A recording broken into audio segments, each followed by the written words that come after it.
గురుగారు కాలసర్ప దోషం ఇది వింటూ ఉంటాం సహజంగా. కాలసర్ప దోషం ఉంది, లేకపోతే ఆ టైంలో పుట్టారని, మీకు ఇది వెంటాడుతూ ఉంటుందని, ఇలా రకరకాలుగా చెప్తూ ఉంటారు. అసలు ఏంటండి కాలసర్ప దోషం అంటే? ముఖ్యంగా ఏంటంటే వివాహం మనం చూసినప్పుడు చాలా దోషాలు ఉంటాయి.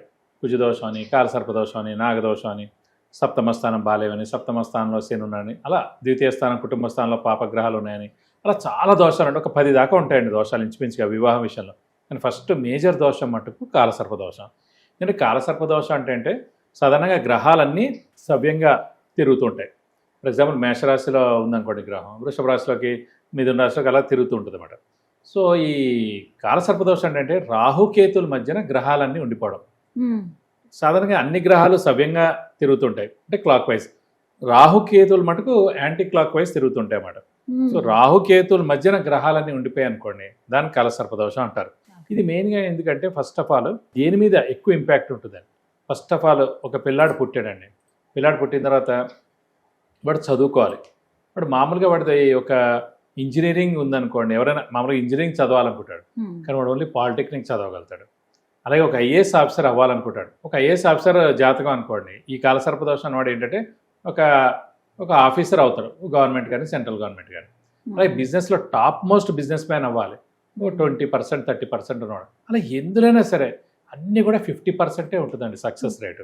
50% వాళ్ళకి అవుతారు, అంతకని ఎక్కువ అవ్వలేరు అనమాట. అది మెయిన్గా ఏంటంటే ఈ వివాహ విషయంలో మటుకు ఆలస్యం అవడం.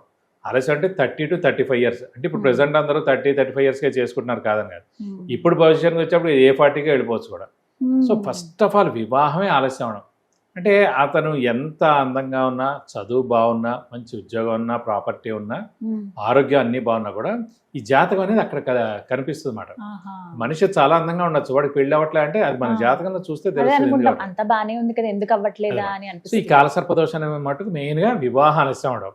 అలాగే ఈ పెళ్లి ఎలా లేట్ అయింది, అలాగే సంతానం మీద కూడా అంత ఎఫెక్ట్ ఉంటుంది. అందుకే ఈ సంతానం కూడా అదే ప్రాబ్లం కాబట్టి కూడా వివాహం చేసుకోరు చాలా మంది. ఈ జ్యోతిష్కులు చెప్తారు, వద్దమ్మా కాలసర్ప దోషం ఉంది ఆ అబ్బాయికి, ఈ కాలసర్ప దోషం ఉండడం వల్ల వివాహ ఆలస్యం ఉంటుంది, చిన్న చిన్న దెబ్బలాట్లు భార్యాభర్తల మధ్యన ఉంటాయి, అవగాహన ఉండదు, వాళ్ళిద్దరి మధ్యన అన్యోన్యత ఉండదు, అనవసరమైన మనస్పర్ధలు ఉంటూ ఉంటాయి.